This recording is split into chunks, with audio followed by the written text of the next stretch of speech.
was only for the night. We're riding around the world to road test Ruffly gear in the K9 Moto Cockpit and to raise $100,000 for Girl Up. Every 6 months, we tackle a new challenge. First was the Arctic Ocean, then the Darien Gap, and now we're aiming for the bottom of South America. My heart is home with you.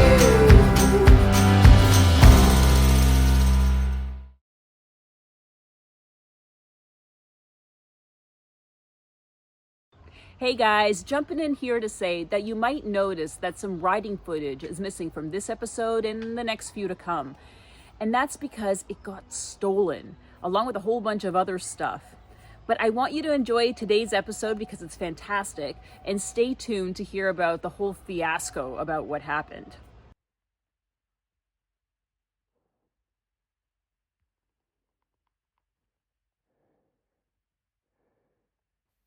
We're heading out of the canyon today towards Mendoza.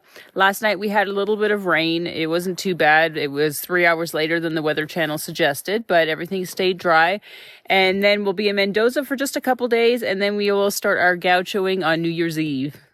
And today's ride takes us into Mendoza, which is, by all accounts, a pretty kind of bustling tourist town. And it's also kind of the direct route there over the Andes and into Santiago, Chile. So a lot happening in the next coming days, including a New Year's Eve gaucho experience where we are going to be South American cowboys, not really, but kind of, but not really, on a tour to just experience horseback through the Andes. In the meantime, though, we're getting saddled up. And for a change, I find myself in the shade while Jess and Whimsy are out getting roasted.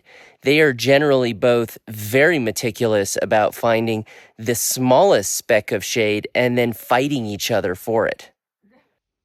It's been about 1,000 kilometers of pretty rough off-road, several pretty serious crashes. You wouldn't know it to look at the MotoBags. They've held up incredibly well. I'm quite impressed. And yet, I've long been concerned about our laptops, no matter what we're using. So we had come up with this device that itself is a protector that is working incredibly well.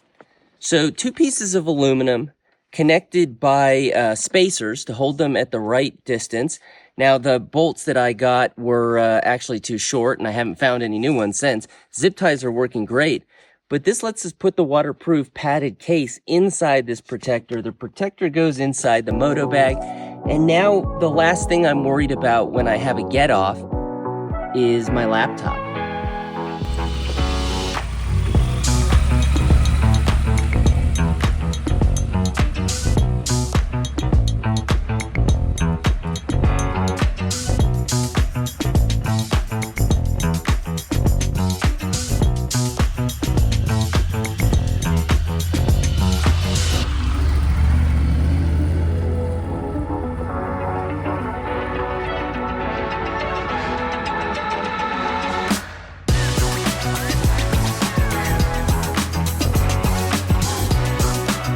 Pulled into the town of Uspallata after just some spectacular riding this morning that turned to dirt and loose gravel unexpectedly, and yet was a blast.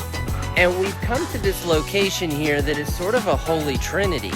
We have cafe, we have chocolate, and just yonder we have gas. We've got everything we need.